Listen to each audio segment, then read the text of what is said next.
সম্মানিত সুধী, আসসালামু আলাইকুম রহমতুল্লাহি ওবরাকাত। আমরা অনেকেই জানি না যে রমজানুল মোবারক মাসের গুরুত্ব আরোপ এত বেশি কেন করা হয়েছে। আসলে এর কারণটা বাকি আমরা অনেকেই জানি না, যার কারণে ইবাদতের যে তথ্যগত মজাটা এটা আমরা অনেকেই জানি না।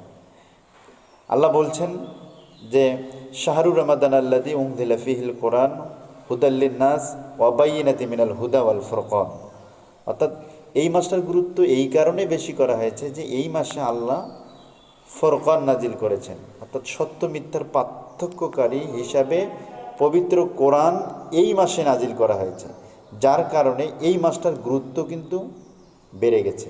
তার মানে এই মাসে আর অন্য কিছু নয়, এই মাসে মানুষের গাইডলাইন হিসাবে, সৃষ্টি জগতের গাইডলাইন হিসাবে যে কিতাব পাঠানো হয়েছে, এই কিতাবটা এই মাসে নাজিল হওয়ার কারণেই রমজানুল মোবারকের মাসের গুরুত্বটা আল্লাহ এত বেশি দিয়েছেন।